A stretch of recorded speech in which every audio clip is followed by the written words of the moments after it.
Israel और Hamas के बीच संघर्ष एक नए भयावह मोड़ पर पहुंच चुका है। गाजा के आसमान में गूंजती बम धमाकों की आवाजें, टूटे घरों के मलबे में अपनों को तलाशते लोग और खौफ के साए में जीते हजारों परिवार। ये जंग कब थमेगी, इसका कोई जवाब नहीं।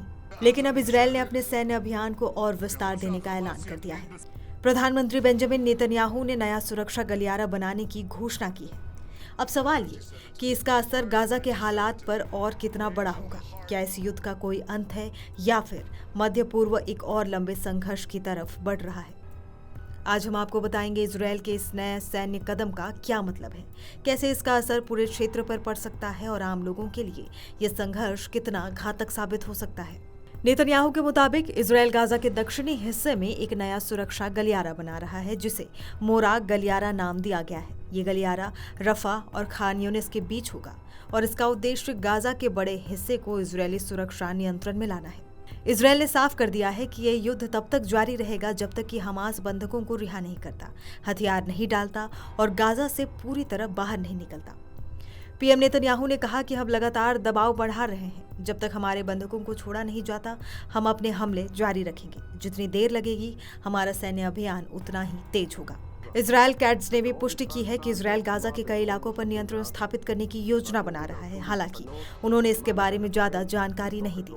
बता दें कि इजरायल ने गाजा के उत्तरी और दक्षिणी हिस्सों में हवाई हमलों की गति तेज कर दी है। रफा में हजारों लोगों को अपने घर छोड़ने पर मजबूर होना पड़ा है। इंडोनेशियाई अस्पताल के अनुसार जबालिया शरणार्थी शिविर में एक संयुक्त राष्ट्र की इमारत में हुए हमले में 15 लोगों की मौत हो गई थी, जिसमें 9 बच्चे और 2 महिलाएं शामिल थीं। संयुक्त राष्ट्र के मुताबिक ये इमारत पहले क्लिनिक थी, जिसे बाद में विस्थापित लोगों के लिए शरण स्थल में बदला गया था।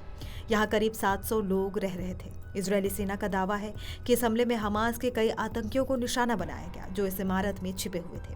बता दें, बंधकों को रिहा करने के लिए हमास ने इजरायल की सभी शर्तों को पूरी तरह से खारिज कर दिया है। समूह के मुताबिक हम केवल 59 बंधकों को रिहा करने को तैयार हैं, लेकिन बदले में हमें और अधिक फलस्तीनी कैदियों की रिहाई चाहिए।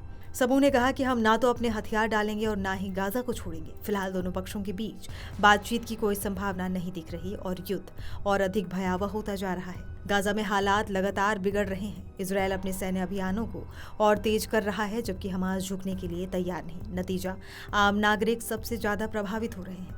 आने वाले दिनों में यह संघर्ष किस दिशा में जाएगा, ये देखना बेहद अहम होगा। फिलहाल इजरायल और हमास के बीच कोई शांति वार्ता नहीं चल रही और ऐसा लगता है कि यह युद्ध जल्दी खत्म होने वाला नहीं।